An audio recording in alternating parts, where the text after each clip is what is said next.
Good morning everyone. ठीक है, पिछली क्लास में या प्रीवियस क्लास में हम पढ़ रहे थे force on the surface of charge conductor. एक चार्ज कंडक्टर है और चार्ज कंडक्टर के ऊपर फोर्स कितना है वो हमको कैलकुलेट करना है। तो हमने देखा था कि ये जो कंडक्टर है चार्ज कंडक्टर, उसको दो पार्ट में हमने डिवाइड कर दिया। एक है बनाया हमने स्मॉल एलिमेंट, और जो स्मॉल एलिमेंट है उसका नाम क्या रखा हमने, तो स्मॉल जो एलिमेंट है उसका नाम रखा हमने ए बी। और जो रिमेनिंग पार्ट है उसको हमने क्या नाम दिया, तो रिमेनिंग जो पार्ट है उसको हमने नाम दिया रिमेनिंग पार्ट। ठीक है, और उसको हमने नाम दिया ए सी बी। अब हम जानते हैं force due to small element, force due to small element, या हम कह सकते हैं electric field due to small element, electric field due to small element, electric field due to small element A B at point P1। ठीक है, तो P1 पर ये जो स्मॉल एलिमेंट ए बी, इसके कारण जो इलेक्ट्रिक फील्ड होगी वो कितनी हो जाएगी, तो वो उसके कारण इलेक्ट्रिक फील्ड होगी E1। ठीक है, तो इलेक्ट्रिक फील्ड कितनी हो जाएगी E1। अब ये जो रिमेनिंग पार्ट है, तो इस रिमेनिंग पार्ट के कारण जो इलेक्ट्रिक फील्ड होगी किसके ऊपर, P1 पर, वो कितनी हो जाएगी E2। वो कितनी हो जाएगी E2।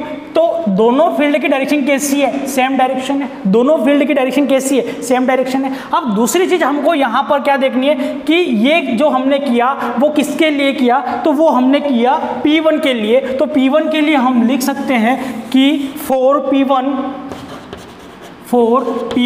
ठीक है, और P1 के लिए हम कर रहे हैं, तो P1 पर जो नेट इलेक्ट्रिक फील्ड है due to A B and remaining part A C B, और ए सी बी और ए बी के कारण यहाँ पर जो टोटल इलेक्ट्रिक फील्ड है वो कितनी होगी, तो दोनों फील्ड का वेक्टर सम। और हम जानते हैं कि दोनों फील्ड एक ही डायरेक्शन में, तो इनका वेक्टर सम क्या हो गया, तो 4P1 इलेक्ट्रिक फील्ड जो होगी EP1, और EP1 की जो वैल्यू होगी वो कितनी हो जाएगी, तो दोनों का वेक्टर सम, और दोनों एक ही डायरेक्शन में, तो दोनों का वेक्टर सम क्या हो जाएगा, प्लस, यानी E1 प्लस E2।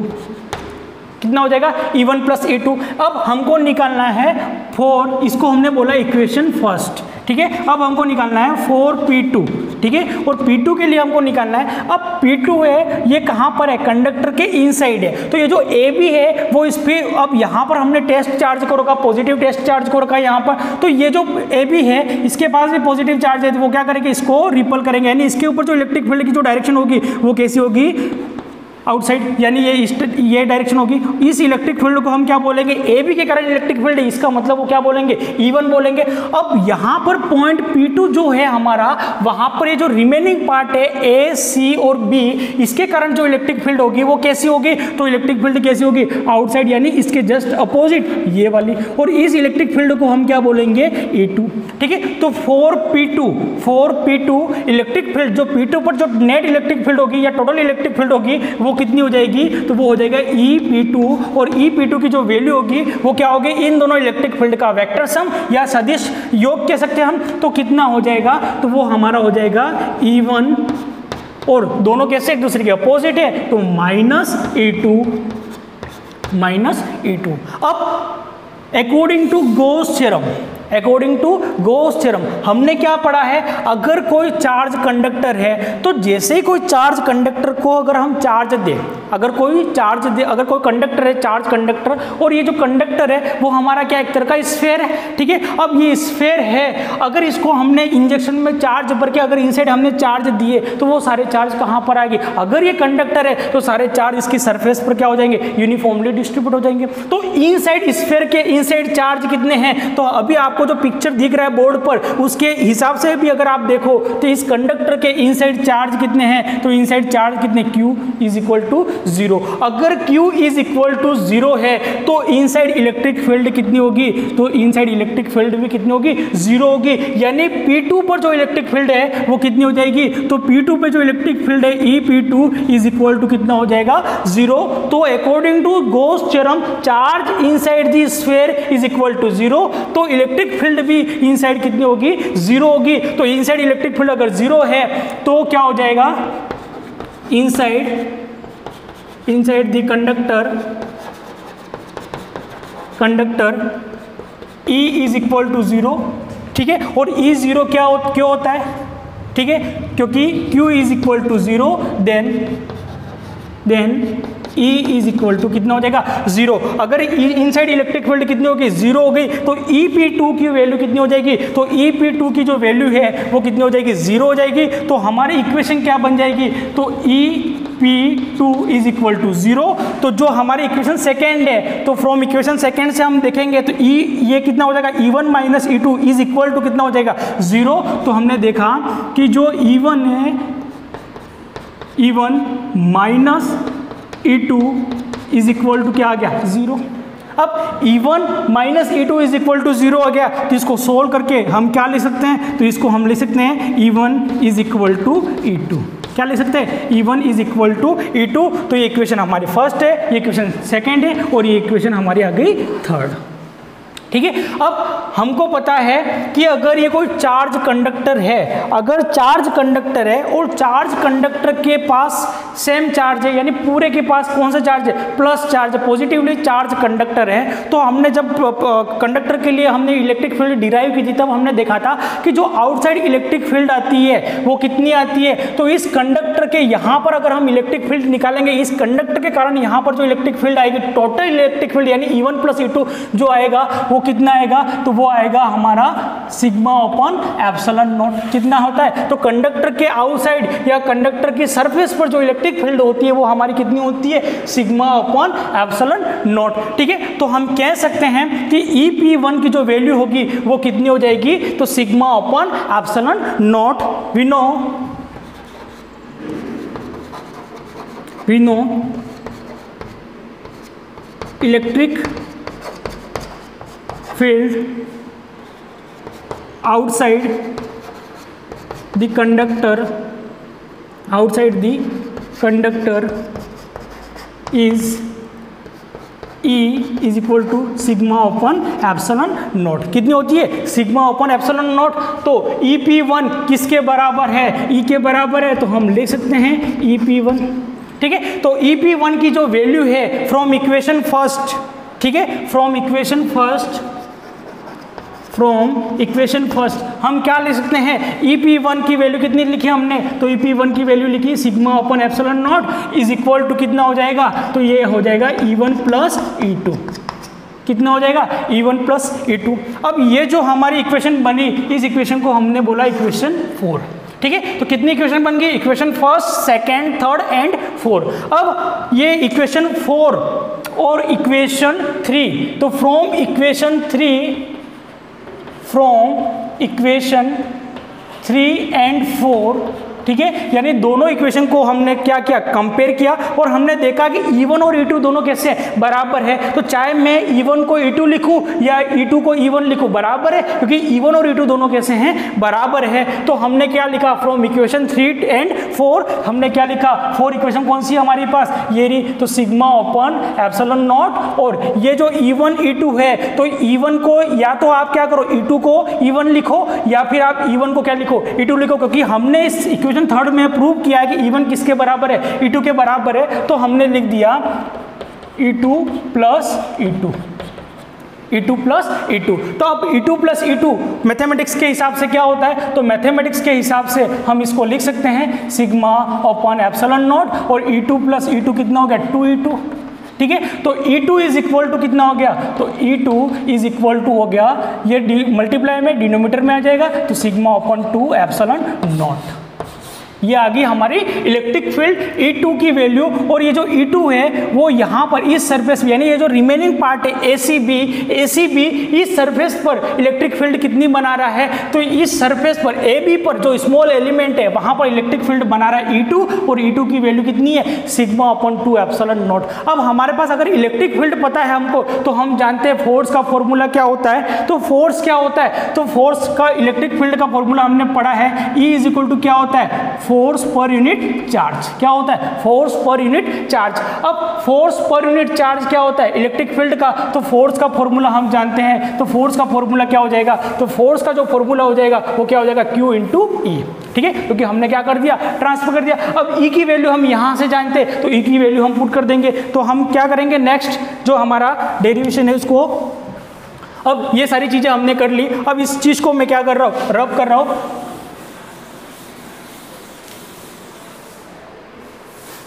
अब ये जो स्मॉल एलिमेंट है, अब ये जो स्मॉल एलिमेंट है इसके ऊपर चार्ज कितने? dq चार्ज है। कितने चार्ज है? dq चार्ज है। तो force acting on element AB, ठीक है, वो फोर्स कितना हो जाएगा? अगर इसके अंदर चार्ज कितने स्मॉल चार्ज dq है तो इसके ऊपर जो फोर्स होगा वो भी कैसा होगा? dF, यानी स्मॉल फोर्स होगा। क्योंकि हम जानते हैं कि इलेक्ट्रिक फील्ड किसके ऊपर फोर्स लगाती है, और वो इलेक्ट्रिक फील्ड जो होती है वो क्या होती है? फोर्स पर यूनिट चार्ज। यानी इसके यहाँ पर जितने चार्ज है उसके ऊपर क्या होता है कि जैसे कि हमने ये फोर्स का फॉर्मूला आगे डिराइव कर दिया, F इज इक्वल टू क्या हो गया? Q इंटू ई। तो ये फोर्स डिपेंड किसके ऊपर करेगा? चार्ज के ऊपर। और चार्ज कैसे यहाँ पर स्मॉल है तो जो फोर्स भी होगा वो कैसा हो जाएगा? हमारा स्मॉल हो जाएगा। तो फोर्स एक्टिंग ऑन एलिमेंट ए भी वो कितना हो जाएगा? डीएफ। और डीएफ की जो वैल्यू हो जाएगी वो कितनी हो जाएगी? DQ मल्टीप्लाई ई। कितनी हो जाएगी? DQ multiply e. और ये कहाँ से हम लाए? तो ये हम लाए यहाँ से कि E इज इक्वल टू क्या होता है? फोर्स पर यूनिट चार्ज। और F इज इक्वल टू कितना हो जाएगा? Q इंटू ई। अब DQ की वैल्यू हम निकालेंगे, तो DQ की वैल्यू कितनी होगी? अब इस पूरे कंडक्टर के पास चार्ज कितने? Q है। अब ये जो डिस्ट्रीब्यूशन है वो कौन सा डिस्ट्रीब्यूशन है? सरफेस डिस्ट्रीब्यूशन है, जिसको हम पढ़ के आए। अगर ये सरफेस डिस्ट्रीब्यूशन है तो यहाँ पर जो चार्ज डेंसिटी होगी उसको हम क्या बोलेंगे? सिग्मा। तो सिग्मा हमारी क्या है? Charge density. और चार्ज डेंसिटी क्या होती है? Charge per unit area. तो चार्ज क्या हो जाएगा? Charge per unit area. अब एरिया, तो ये क्या हो गया? हमारा सिग्मा हो गया। ठीक है, अब यहां पर जो चार्ज है इस सरफेस पर वो चार्ज कितने हैं? तो वो है चार्ज dq। अब पूरे जैसे कि हम जानते हैं कि अगर ये हमारा स्फीयर है, अब ये जो स्फीयर का जो एरिया है वो कितना होता है? 4πr²। कितना होता है हमारा? 4πr²। तो जैसे कि हमने पूरे स्फीयर के लिए हम जैसे करेंगे तो क्या हो जाएगा? चार्ज कितना है? q चार्ज है। और यहां पर जो एरिया है वो एरिया हमारा कितना हो जाएगा? 4πr²। कितना हो जाएगा? 4πr²। अब हमने क्या निकाला? फोर्स का formula DF is equal to DQ multiply e. और हम जानते हैं E की जो वैल्यू हमने निकाली है वो E की वैल्यू कितनी है? Sigma upon 2 epsilon not. तो हमने यहाँ पर पुट कर दी। तो DF इज इक्वल टू कितना हो जाएगा? DQ। और DQ की वैल्यू एज इट इज हम निकालेंगे अभी। तो यहाँ पर E की वैल्यू पुट करेंगे तो E की जो वैल्यू होगी वो हमारी कितनी हो जाएगी? Sigma upon 2 epsilon naught. कितनी होगी? Sigma upon 2 epsilon naught. अब ये जो एरिया है, अब यहाँ पर जो चार्ज होंगे वो चार्ज कितने होंगे? तो सपोज ये एरिया है A और इस एरिया में चार्ज कितने हैं? DQ चार्ज है। तो चार्ज पर यूनिट एरिया कितना हो जाएगा? तो DQ ओपन A। और DQ ओपन A क्या हो जाएगा? यहाँ पर चार्ज डेंसिटी कितनी हो जाएगी? Sigma DQ open A। तो DQ इज इक्वल टू हम क्या ले सकते हैं? तो DQ इज इक्वल टू, अब ये जो पूरा एरिया कितना है स्फीयर का? A एरिया है। तो ये जो स्मॉल एरिया होगा ये वाला, ये कितना हो जाएगा? DA। तो सिग्मा इज इक्वल टू क्या हो जाएगा? DQ upon DA। तो DQ इज इक्वल टू क्या हो जाएगा? Sigma DA। कितना हो जाएगा? Sigma DA। तो DF इज इक्वल टू हम लिख सकते हैं, तो DF is equal to DQ की वैल्यू हमने कितनी निकाली? तो DQ की वैल्यू हमने निकाली सिग्मा DA। और ये sigma as it is upon 2 epsilon naught. और इसको हम क्या लिख सकते हैं? सही से लिखेंगे तो DF is equal to sigma multi sigma कितना हो गया? Sigma square. तो ये सिग्मा स्क्वायर DA ओपन ये कितना हो गया? 2 एप्सिलॉन नॉट। तो ये आ गया हमारा स्मॉल फोर्स आ गया। कितना आ गया? Small force. अगर हम फुल फोर्स निकालना चाहते हैं इस कंडक्टर के ऊपर तो फुल फोर्स हमारा कितना आ जाएगा? तो फुल फोर्स के लिए हम क्या करेंगे? इस स्मॉल एलिमेंट AB पर जो फोर्स है वो कितना है? DF। और DF की जो वैल्यू आएगी वो कितना आएगी? Sigma square DA open 2 epsilon not. तो फुल के लिए क्या करेंगे? तो हम फुल के लिए क्या करेंगे? तो DF DF DF DF DF DF क्या करेंगे? सबको जोड़ देंगे तो फुल फोर्स आ जाएगा। तो उसके लिए हम क्या करेंगे, जोड़ने का मतलब क्या होता है, इंटीग्रेट करना। तो हमने क्या कर दिया, df का इंटीग्रेट कर दिया, और क्लोज्ड सरफेस है तो क्या हो जाएगा, क्लोज इंटीग्रल df। और तो df इज इक्वल टू क्या हो जाएगा, तो df is equal to close integral क्या हो जाएगा, sigma square dA upon two epsilon not.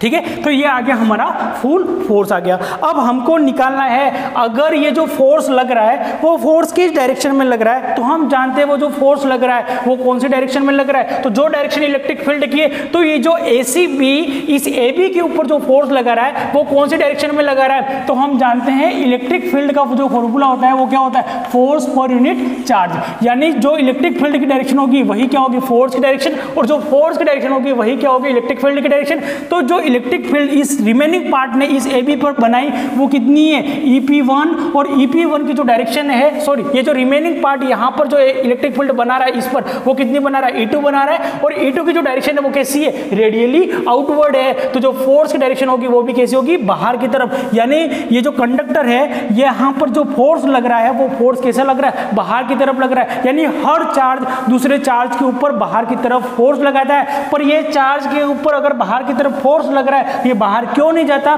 तो नहीं जाता है, इसका कारण क्या है, तो इसका कारण है ड्यू टू क्या है कि बाहर क्या है, एयर है, और एयर कैसी है, इंसुलेटर है। तो अगर एयर इंसुलेटर है तो चार्ज बाहर नहीं जा सकता। तो अब हमने फोर्स का फॉर्मूला निकाल दिया, तो फोर्स का फॉर्मूला स्मॉल फोर्स कितना हो गया, dF is equal to sigma square dA upon two epsilon naught, या हम कह सकते हैं फुल फोर्स कितना हो गया, तो फुल फोर्स dF का इंटीग्रेशन कर दिया तो F इज इक्वल टू क्या हो जाएगा, integration sigma square dA upon two epsilon naught. अब हमको निकालना है कि अगर यहाँ पर सारे चार्ज हैं और चार्ज सबके ऊपर फोर्स लगा रहा है तो फोर्स ऑन यूनिट एरिया, तो फोर्स ऑन यूनिट एरिया क्या होता है, प्रेशर। तो यहाँ पर ये जो चार्ज कंडक्टर की ये जो सरफेस है यहाँ पर प्रेशर कितना होगा, तो प्रेशर के लिए हम जानते हैं फॉर्मूला क्या होता है, इसको मैं रब कर रहा हूँ।